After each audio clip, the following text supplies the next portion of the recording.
brilliant cosmologist who became a Christian in his 50s, said God is the answer to that question.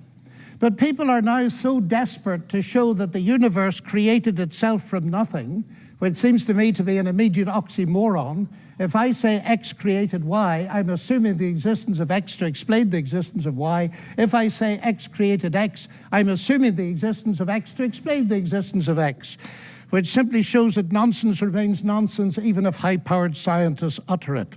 It reminds me a little bit of G.K. Chesterton, who said, "It is absurd to complain that it is unthinkable for an unthinkable God to make everything out of nothing, and then to pretend that it is more thinkable that nothing should turn itself into everything."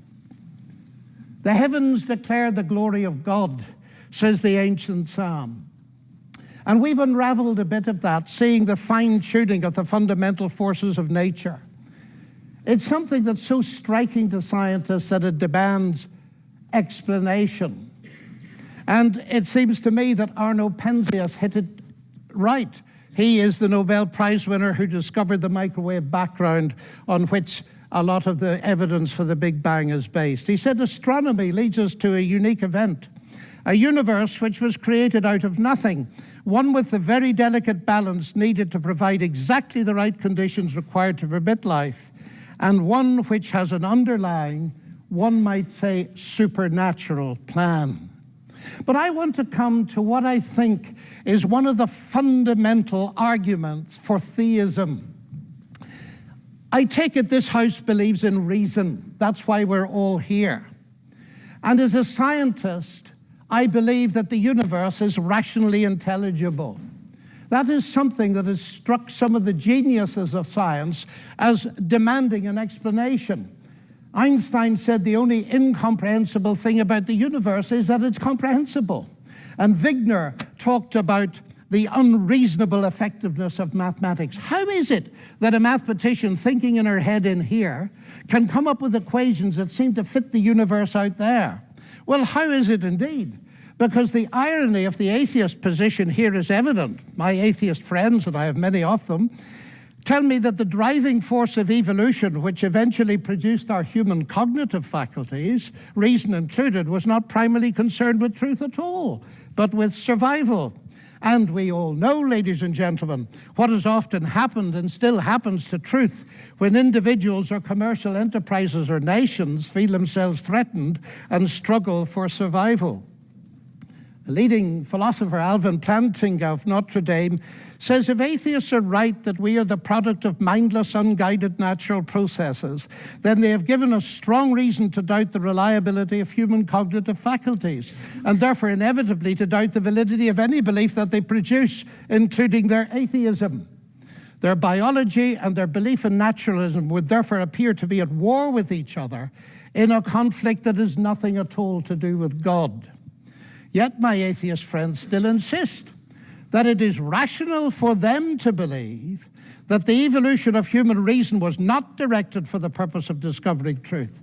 And yet it is irrational for me to believe that human reason was designed and created by God to enable us to understand and believe the truth.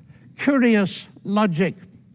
By contrast with that, biblical theism asserts that ultimate reality is personal and intelligent, and the reason science works, and this was the motivating force that drove the great pioneers of science, is that the universe out there and the human mind in here that does the science are ultimately the product of the same intelligent divine mind.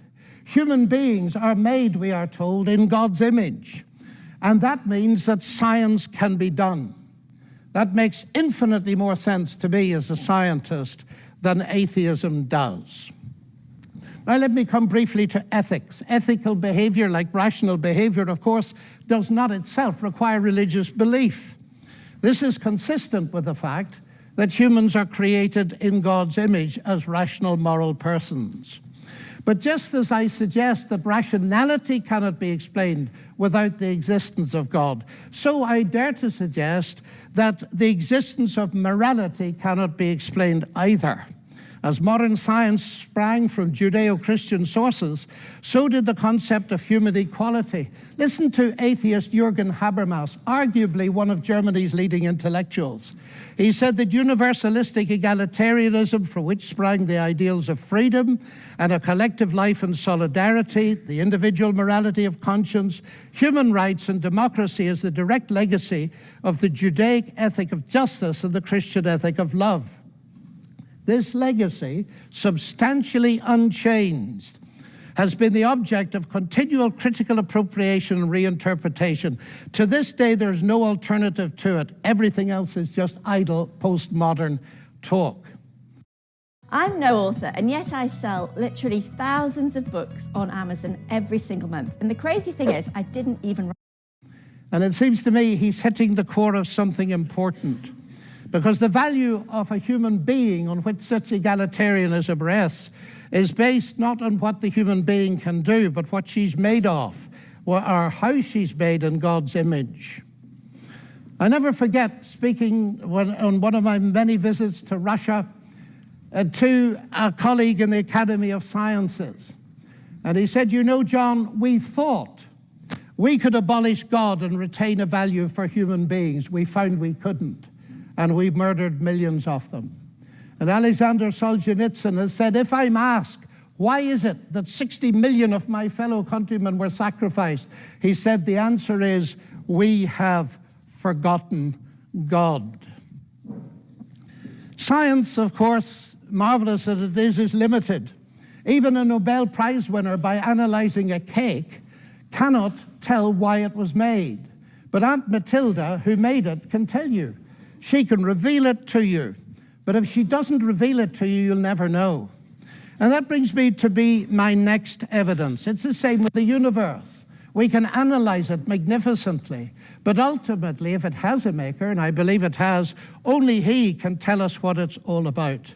And he's done so in the powerful narrative of the Bible, in particular in its analysis of the problem with humanity, not simply in terms of behavioral breakdown between people, but a vertical breakdown of trust between us and the Creator.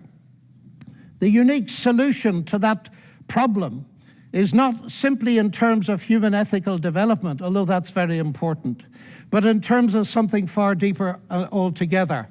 The restoration of the fractured relationship with God through the salvation he has brought through Jesus Christ. A radical relationship that empowers us to live ethically from God. And here we reach what for me is the chief evidence, not only for the existence but the nature of God. It is Jesus Christ.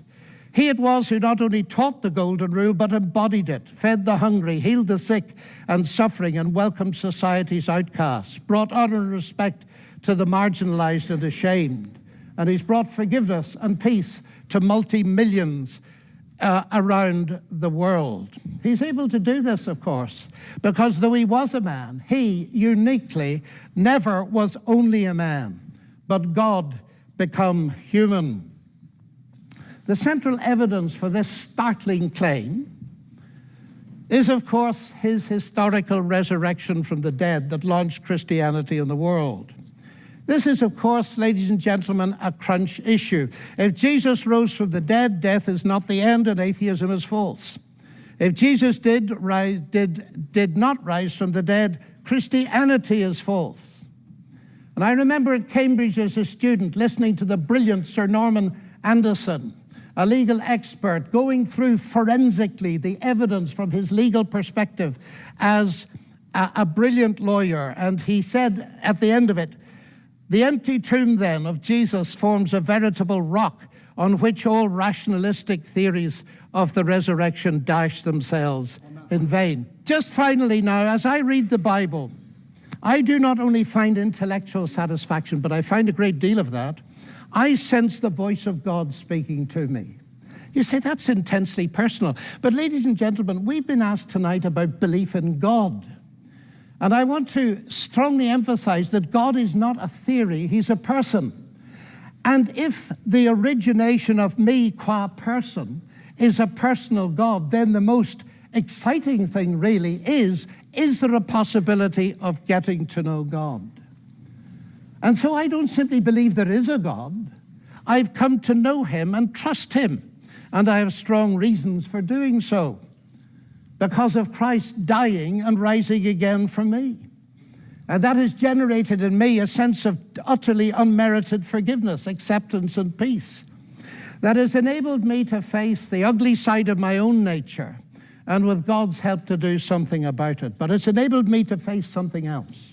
The hardest problem I face as a Christian is the problem of evil and pain. My niece getting a tumor at 22 that kills her. What do I say to my sister? And this is the hardest problem we face.